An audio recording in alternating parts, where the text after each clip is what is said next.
Hello students, good morning. Students, you are most welcome to 12th class chemistry English medium. Our chapter 7 P block is going on. P block में हम students study कर रहे थे phosphorus के allotropes के बारे में, और प्रीवियस वीडियो में आपको हमने ट्यूब एलोट्रोप्स के बारे में एक्सप्लेन किया था। वाइट फास्फोरस, रेड फास्फोरस और ब्लैक फास्फोरस के बारे में भी आपको बताया था कि ब्लैक फास्फोरस जो होता है वो 2 टाइप का होता है, ठीक है ना। अल्फ़ा ब्लैक फास्फोरस और beta black phosphorus. Alpha black को कैसे ऑब्टेन करते हैं, बीटा ब्लैक को कैसे ऑब्टेन करते हैं, ये प्रोसेस भी आपको एक्सप्लेन की थी। तो ब्लैक फास्फोरस के बारे में यहाँ पर मैं नोट कर देता हूँ, आप लोग नोट करेंगे उसको। तो देखो, पहले फॉस्फीन से पहले पढ़ने से पहले हम ब्लैक फास्फोरस को नोट कर लेते हैं, है ना। तो black phosphorus,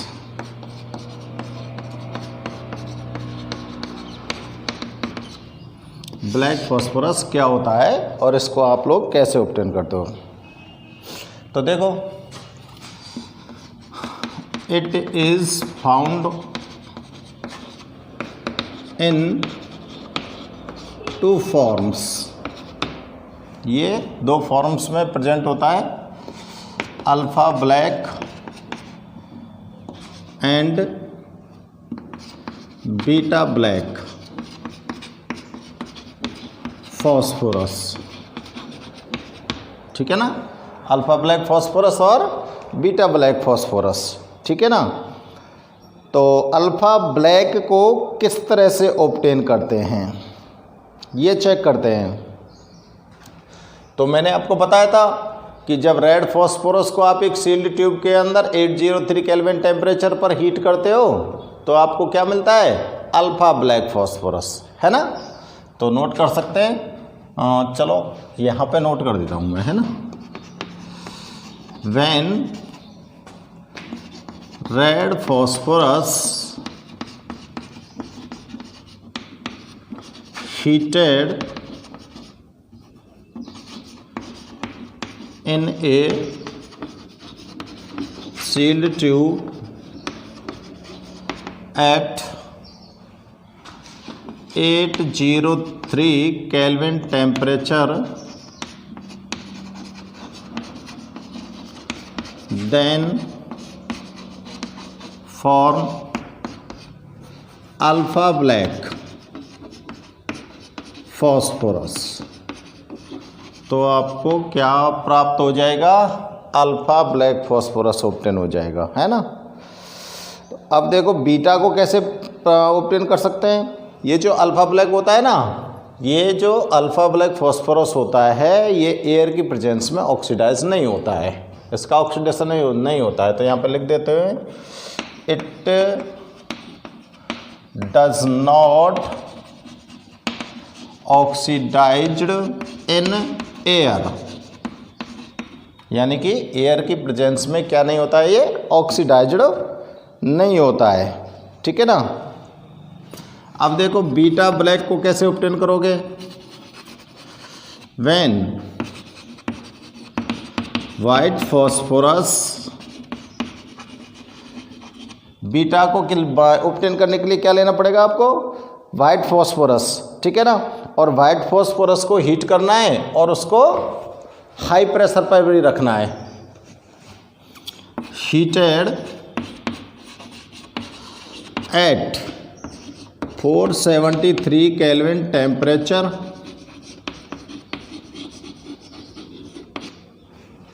under high pressure, under high pressure, under high pressure पर इसको हीट करो 473 टेम्परेचर पर, तो ऑब्टेन करो। Then obtained beta black phosphorus, तो बीटा ब्लैक फास्फोरस आपको मिल जाएगा, ठीक है ना। अब देखो, ये जो अल्फ़ा और बीटा जो दोनों के दोनों फॉर्म है ब्लैक फॉस्फोरस की, ये दोनों कैसी होती है, स्टेबल होती है। तो यहाँ पे मैं नोट कर सकते हैं both alpha and beta forms of black phosphorus are stable. दोनों कैसी हैं, स्टेबल फॉर्म है, यानी कि अब ये कन्वर्ट नहीं होती किसी के अंदर, ठीक है ना। अब ये जो ब्लैक फॉस्फोरस की ये दोनों फॉर्म है, ये आपको किस तरह से ऑब्टेन होंगी, इनकी स्ट्रक्चर क्या होगी। तो देखो ये जो ब्लैक फॉस्फोरस होता है ना, ये बाइलेयर की फॉर्म में आपको ऑब्टेन होता है। बाइलेयर का मतलब होता है कि इसके लेयर बनेंगे, लेयर के ऊपर लेयर, यानी कि डबल लेयर की फॉर्म में ऑब्टेन होता है। एक लेयर बन गई, फिर उसके ऊपर दूसरी बन गई, फिर तीसरी ऊपर बन गई, है ना। इस तरह से बाई लेयर की फॉर्म में हमको ये ऑब्टेन होता है, इसका जो क्रिस्टल लैटिस होता है। तो देखो it is in the form of, लिख दो इस लाइन को भी, it is in the form of bilayer and, bilayer के फॉर्म में ऑब्टेन हो गया, बाइलेयर क्रिस्टल लैटिस लिख दो, crystal lattice and P bond P, इनके बिटवीन जो एंगल होता है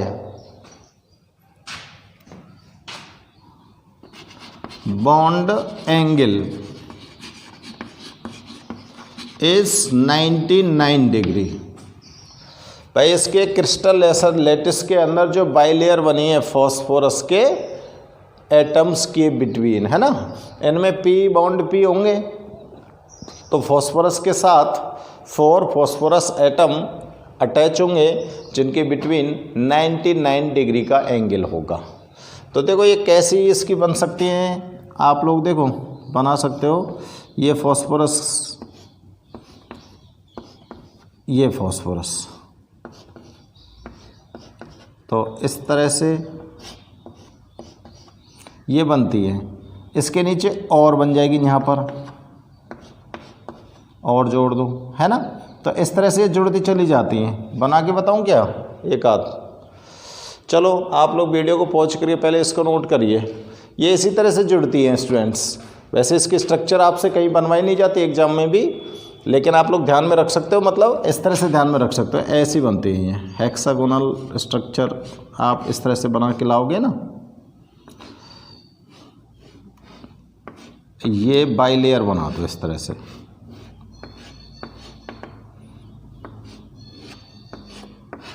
ऐसे बनती चली जाती हैं इसकी स्ट्रक्चर, है ना। इस तरह से जितने भी कॉर्नर्स हैं सब पर फॉस्फोरस का एक एटम होगा, यहाँ पर फॉस्फोरस, यहाँ पर फॉस्फोरस, और ये फॉस्फोरस, ये फॉस्फोरस और ये फॉस्फोरस। यहाँ पर जो ये बॉन्ड एंगल बन रहा है ना, ये 99 डिग्री का है। इस वाले बॉन्ड एंगल की बात मैंने यहाँ पर की है, क्लियर है ना। तो इस तरह की स्ट्रक्चर ये फॉर्म करेगा ब्लैक फॉस्फोरस। ओके, तो अब आप नोट करिए इसको एक बार, है ना।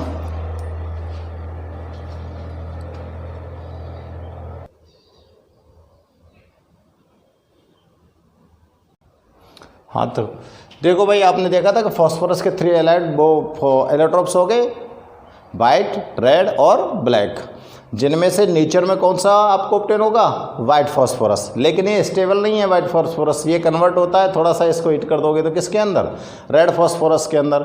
लेकिन रेड फॉस्फोरस और ब्लैक फॉस्फोरस दोनों के दोनों कैसे स्टेबल एलोट्रोप है ना। और वाइट फॉस्फोरस जो होता है वो ऑटोमेटिकली ऑक्सीडाइज होता रहता है, इसलिए फॉस्फोरस रात को चमकता है, ठीक है ना। रात को क्यों चमकता है, क्योंकि इसका ऑक्सीडेशन जो होता है वो रेगुलरली एयर के साथ चलता रहता है, और ये क्या फॉर्म कर देता है, ऑक्सीजन के साथ ऐड होकर P4O10, और उस रिएक्शन को क्या बोलते हो आप लोग, फॉस्फोरेंस। क्या बोलते हैं हम, फॉस्फोरेंस। ठीक है ना। अब फॉस्फोरस का एक कंपाउंड है और उस कंपाउंड के बारे में हम यहाँ पर स्टडी करने जा रहे हैं, फॉस्फीन। ठीक है ना। फॉस्फीन जो होता है स्टूडेंट्स, ये एक गैसीय सब्सटेंस है और ये ऐसा गैसीय सब्सटेंस है जो बड़ा ही खतरनाक होता है, यानी कि ये पॉइजनस एक गैस है और ये इतनी पॉइजनस होती है कि आप इसके थोड़े से भी कांटेक्ट में आ जाएंगे तो आपके हेल्थ के लिए बहुत ही खतरनाक होती है, डेंजरस होती है।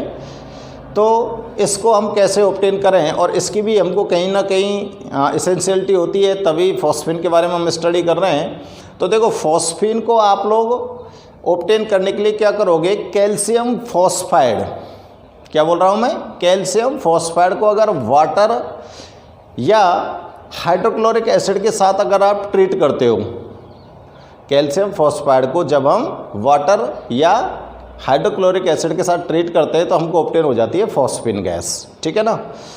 और ये जो फॉस्फीन होता है ये फॉस्फोरस का एक हैलाइड है, PH3 इसका फॉर्मूला होता है। तो फॉस्फोरस का हैलाइड नहीं, सॉरी, हाइड्राइड है। फॉस्फोरस का क्या है, ये हाइड्राइड है ना। तो देखो, करते हैं नोट, तो चलते हैं। It is a hydride of phosphorus, यहाँ लिख देता हूँ मैं पहले, it is a hydride of phosphorus.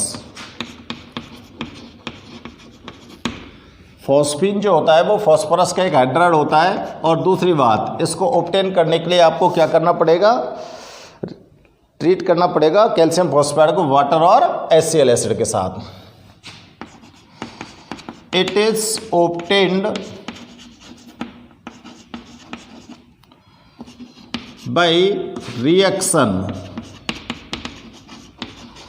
Of calcium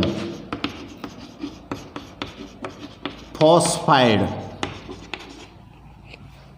with water और हाइड्रोक्लोरिक एसिड। या तो वाटर के साथ इसको रिएक्ट कराइए कैल्शियम फॉस्फाइड को, या फिर हाइड्रोक्लोरिक एसिड के साथ रिएक्ट कराइए, तो आपको फॉस्फीन ऑब्टेन हो जाती है। तो देखो, रिएक्शन चेक करके देखते हैं। Ca3P2 कैल्शियम फॉस्फाइड आ गया, वाटर के साथ ट्रीटमेंट कर दो इसका, तो यहाँ पर आपको ऑब्टेन हो जाएगा स्टूडेंट्स कैल्शियम हाइड्रोक्साइड के साथ फॉस्फीन। ये फॉस्फीन है, ठीक है ना, फॉस्फीन गैस। ठीक है, तो कैल्शियम हाइड्रोक्साइड के साथ क्या ऑब्टेन हो गया आपको, फॉस्फीन। तो बैलेंस कर दो। ठीक है, अब आप कैल्शियम फॉस्फाइड को ट्रीट कर दो किसके साथ, हाइड्रोक्लोरिक एसिड के साथ। तो यहाँ आपको ऑब्टेन हो जाएगा कैल्शियम क्लोराइड और फॉस्फीन। ठीक है ना, कैल्शियम क्लोराइड के साथ क्या ऑब्टेन हो जाएगा, फॉस्फीन। तो अब आप इसको यहाँ पर 2 लगा दूँ, यहाँ पर 3 लगा दूँ, यहाँ पर 3 लगा दूँ। 3 तो नहीं, यहाँ पर 6 लगाना पड़ेगा मेरे को, है ना। ठीक है, हाँ। तो बच्चों देखो, ये स्टूडेंट्स, ये मिल गया आपको फॉस्फीन, और इसी फॉस्फीन के बारे में हम यहाँ पर डिस्कस कर रहे हैं। तो आगे चेक करते हैं फॉस्फीन की प्रॉपर्टीज़ क्या होती हैं, या फिर और देख लेते हैं। अगर हमको इसको लेबोरेटरी में ऑब्टेन करना हो तो यहाँ पर मैं लिख देता हूँ लेबोरेटरी मेथड। लेबोरेटरी में अगर आप इसको फॉस्फीन गैस को ऑब्टेन करना चाहते हो तो आपको स्टूडेंट्स रिएक्शन करानी पड़ेगी। वाइट फॉस्फोरस को रिएक्ट करा दो किसके साथ, सोडियम हाइड्रोक्साइड के एक्वस सॉल्यूशन के साथ। आप वाइट फॉस्फोरस को रिएक्ट कराओ किसके साथ, सोडियम हाइड्रोक्साइड के एक्वस सॉल्यूशन के साथ, तो आपको फॉस्फीन गैस ऑब्टेन हो जाती है लेबोरेटरी के अंदर। ठीक है ना। तो देखो,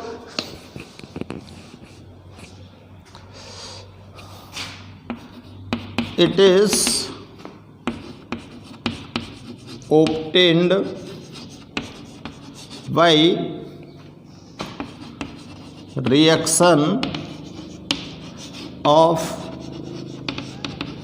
वाइट फॉस्फोरस, वाइट फॉस्फोरस को कैसे डिनोट करते थे आप? P4 से, with concentrate sodium hydroxide solution. Concentrate sodium hydroxide के सॉल्यूशन के साथ इसको रिएक्ट कराओ और इसकी एक कंडीशन होती है, ये रिएक्शन होनी चाहिए कार्बन डाइऑक्साइड गैस के इनर्ट एटमॉस्फेयर में, है ना। रिएक्शन कहाँ पर होनी चाहिए? कार्बन डाइऑक्साइड गैस के इनर्ट एटमॉस्फेयर में होनी चाहिए। तो in inert atmosphere of CO2 gas, ठीक है। तो अब रिएक्शन कराओ आप, रिएक्शन कराओ किसको? वाइट फॉस्फोरस को और सोडियम हाइड्रोक्साइड के सॉल्यूशन को, प्लस NaOH सॉल्यूशन बना दो। और अब आपको रिएक्शन करानी है तो आप फॉस्फीन ऑब्टेन कर लो, और क्या बचेगा? NaH2P2, है ना। बैलेंस करना पड़ेगा भाई, P2 नहीं है यार, ऑक्सीजन तो रह गया, PO2 बनेगा, PO2, ठीक है ना। तो बैलेंस करना पड़ेगा भाई, बैलेंस करो इसको। तो इसको अगर मैं 3 करूं तो इसको 3 5 और ये हो गए 6 9, तो यहाँ पर भी 3 कर दो, ठीक है ना। आपको ये लेबोरेटरी में क्या ऑब्टेन हो गई? फॉस्फीन। तो देखो जनरली जो फॉस्फीन ऑब्टेन होती है वो किसके रिएक्शन से होती है? कैल्शियम फॉस्फाइड को ट्रीटमेंट करना है किसके साथ? वाटर या हाइड्रोक्लोरिक एसिड के साथ, तो फॉस्फीन ऑब्टेन हो जाती है। और अगर हमको लेबोरेटरी में फॉस्फीन गैस को ऑब्टेन करना है स्टूडेंट्स, तो अपने को क्या करना पड़ेगा? वाइट फास्फोरस का ट्रीटमेंट करना पड़ेगा आपको किसके साथ? कंसंट्रेट सोडियम हाइड्रोक्साइड के सॉल्यूशन के साथ। और यहाँ पर कंडीशन जो रहेगी वो क्या रहेगी कि एटमॉस्फेयर होना चाहिए इनर्ट किसका? कार्बन डाइऑक्साइड गैस का। तो when in inert atmosphere of CO2 gas you react white phosphorus with concentrate sodium hydroxide solution, then obtained phosphine gas, okay. तो आप फॉस्फीन गैस को ऑब्टेन करने के जो मेथड्स हैं इनको नोट कर कीजिए।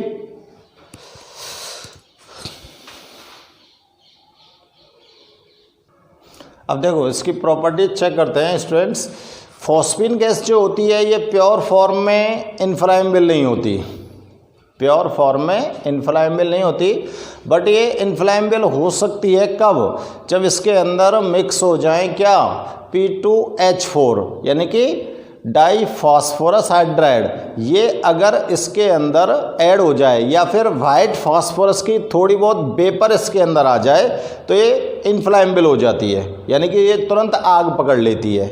तो देखो प्योर फॉर्म में तो ये इनर्ट रहती है, लेकिन कुछ इम्प्योरिटीज़ इसके अंदर होती है जिसकी वजह से ये हो सकती है क्या? एक्टिव हो सकती है। तो आप लोगों ने यहाँ पर देखा है कि फॉस्फीन गैस को हमने जब ऑब्टेन किया है तो हर रिएक्शन में कुछ ना कुछ हमको साथ ऑब्टेन हुआ है कि नहीं हुआ है? तो ये कुछ इम्प्योरिटीज इसके साथ प्रेजेंट होती हैं और इन इम्प्योरिटीज़ को हमको रिमूव भी करना चाहिए। प्योर फॉर्म में कैसे फॉस्फीन को हम ऑब्टेन करें तो ये चेक कर लेते हैं, है ना। तो देखो मैं यहाँ पर आपको दिस इम्प्लाइज लगा के नोट कर रहा हूँ, तो ये बहुत ही इम्पोर्टेंट फैक्ट होता है दिस इम्प्लाइज वाला। तो यहाँ पर लिख रहा हूँ मैं, व्हेन, जब कैसी चीज़ बता रहा हूँ मैं, जब ये प्योर फॉर्म में होती है, व्हेन प्योर, जब ये प्योर फॉर्म में होती है तो इट इज़ नॉट इनफ्लामेबल, है ना। But inflammable,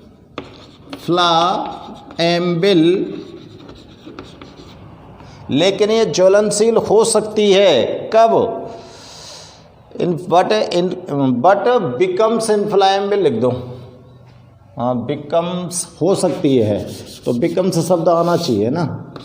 but becomes inflammable, है ना, inflammable owing to the inflammable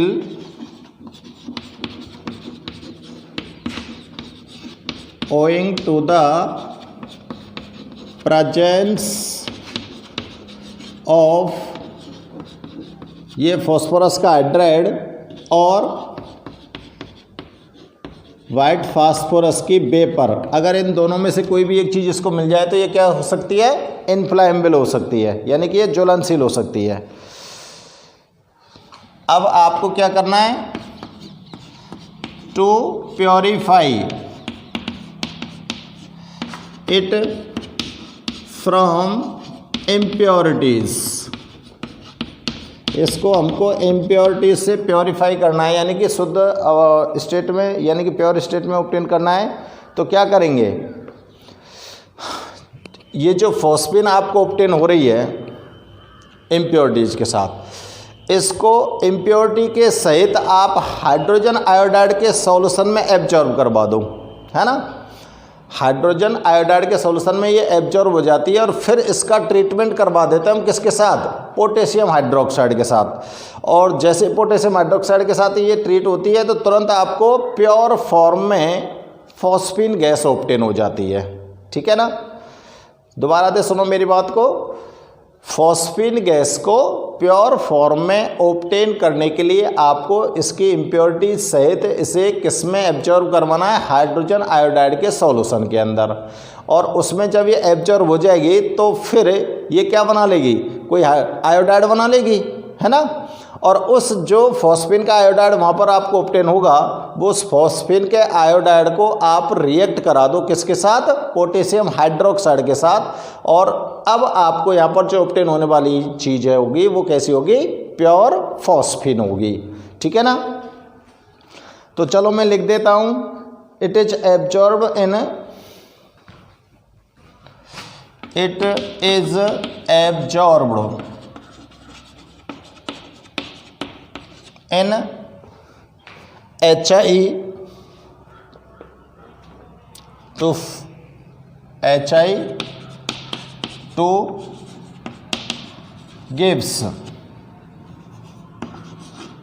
HI to gives phosphonium iodide,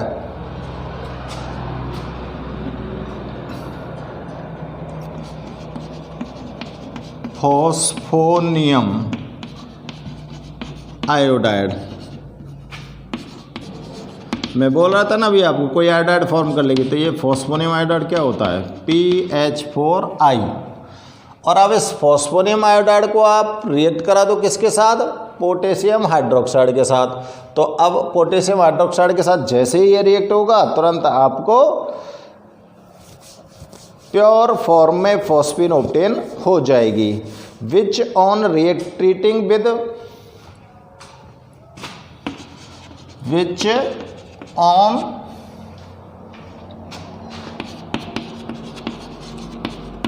treating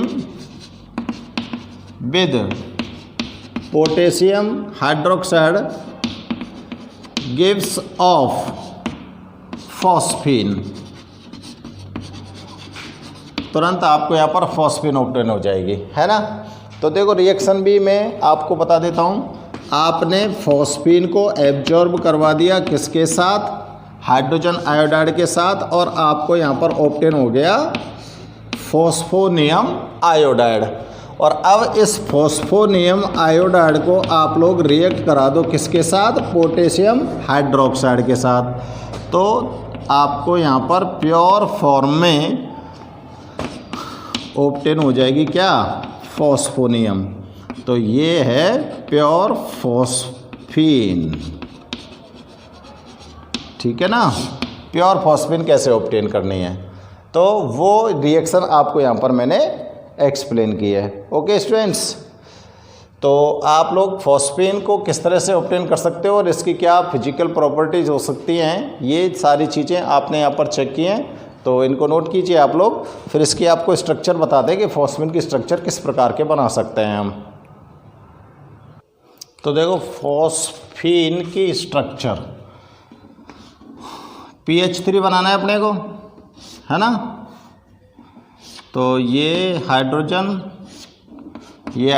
और एक हाइड्रोजन इसके पीछे होगा,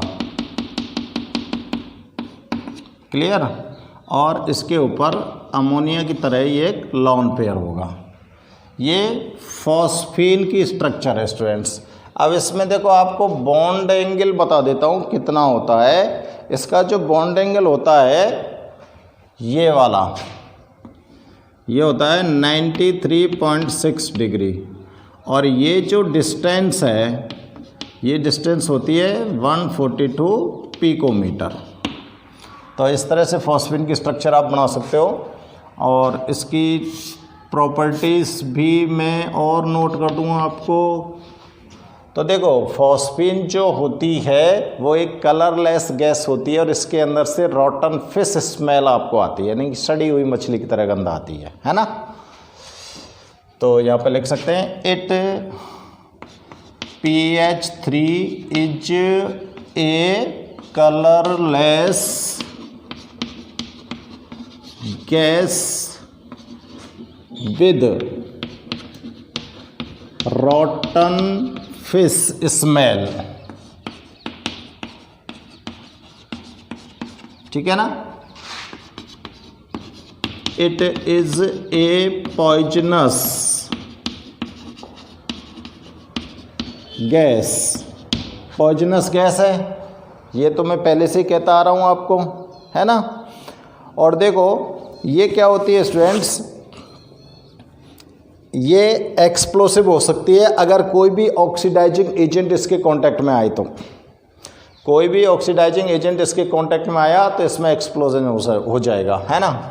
और इसकी कुछ एक दो प्रॉपर्टीज़ में यहाँ पर रिएक्शन भी होती हैं, जैसे कि अगर आप इसको कॉपर सल्फेट या मर्क्यूरी क्लोराइड के सॉल्यूशन में एब्जॉर्ब करा दें तो ये फॉस्फोरस के करस्पॉन्डिंग जो फॉस्फाइड्स होते हैं उनको प्रोड्यूस करती है, ठीक है ना। तो मैं यही यहाँ पर नोट कर रहा हूँ इसकी रिएक्शन वाला। When absorb in copper sulphate, when PH3 absorbs in copper sulphide और मर्क्यूरिक क्लोराइड, कॉपर सल्फाइड और मर्क्यूरिक क्लोराइड, ठीक है ना। ये मरकरी क्लोराइड हो गया ना, HgCl2 सॉल्यूशन।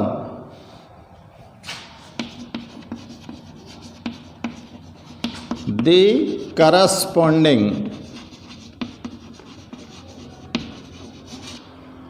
करस्पॉन्डिंग हाइड्राइड्स, नहीं फॉस्फाइड्स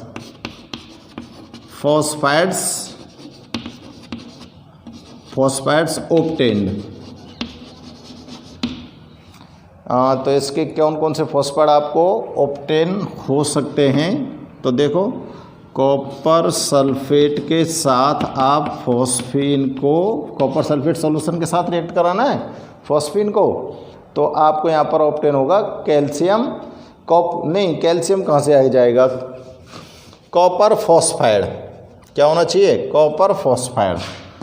तो Cu3P2 है, और क्या निकल जाएगा, और इसके अंदर से बाहर निकल जाएगा क्या बचा है, H2SO4। बैलेंस चेक करके देख लो भैया, बैलेंस चेक करते हैं हम। यहाँ पे 3 लगा दूँ, यहाँ पर 2 लगा दूँ और यहाँ पर 3 लगा दूँ, ठीक है ना। और अगर इसको आप लोग ट्रीट करते हो किसके साथ, HgCl2 सॉल्यूशन के साथ, तो यहाँ पर भी आपको करस्पॉन्डिंग फॉस्फाइड जो ऑब्टेन होगा वो होगा मर्क्यूरिक फॉस्फाइड। क्या होगा, मर्क्यूरिक फॉस्फाइड, Hg3P2 और बचेगा क्या, HCl। ठीक है ना। तो यहाँ पर 2 लगाएंगे, यहाँ पर 3 लगाएंगे, तो यहाँ पर आपको 6 लगाना पड़ेगा। तो ये करस्पॉन्डिंग फॉस्फाइड हैं स्टूडेंट्स इसके। अगर इसको हम कॉपर सल्फेट और मर्क्यूरिक क्लोराइड के सॉल्यूशन के साथ ट्रीट कराते हैं, एब्जॉर्ब कराते हैं, तो ये हमको यहाँ पर फॉस्फाइड ऑब्टेन होते हैं। तो देखो ये जो फॉस्फीन होता है स्टूडेंट्स, ये फॉस्फीन एक वीक एसिड बेसिक की तरह काम करता है। तो यहाँ पे आप लिख सकते हो phosphine is a weak base H ammonia. Ammonia की तरह ये वीक बेस होता है। और इसका प्रूफ आप कैसे दे सकते हो, इसका प्रूफ आप इस तरह से दे सकते हो, फॉस्फोनियम कंपाउंड ऑब्टेन होते हैं। जैसे अगर आपने फॉस्फीन को रिएक्ट करा दिया किसके साथ, हाइड्रोजन ब्रोमाइड के साथ, तो आपको यहाँ पर इसका ये वाला कंपाउंड ऑब्टेन होता है, फॉस्फीन ब्रोमाइड, है ना। तो इस तरह से हम कह सकते हैं, क्योंकि अमोनिया के साथ रिएक्ट कराते तो अमोनियम ब्रोमाइड ऑब्टेन होता है ना। तो अमोनिया, ये इसकी प्रॉपर्टी कैसी होती है, एसिडिक होती है ना, HBr की। तो ये इसके साथ रिएक्ट कर गया, इट मीन्स इसके पास जो प्रॉपर्टीज़ है, जो इसका गुण है, वो क्या है, एल्केनिक नेचर है इसका नेचर। तो ये वीक बेस की तरह काम भी कर सकता है फॉस्फीन, है ना। अब फॉस्फीन के यहाँ पर आप लोग इसके यूज देख सकते हैं, हम यूजेज ऑफ फॉस्फीन, है ना। तो देखो नीचे से दिख रहा है आपको, यहाँ पर लिख देता है यूजेज। फॉस्फीन क्या काम आ सकती है हमारे, इतनी खतरनाक गैस है उसके बाद भी फॉस्फीन बहुत ही टेक्निकली यूज है। The spontaneous combustion of phosphine. तो देखो पहला, the spontaneous combustion of phosphine, spontaneous combustion of phosphine is technically used in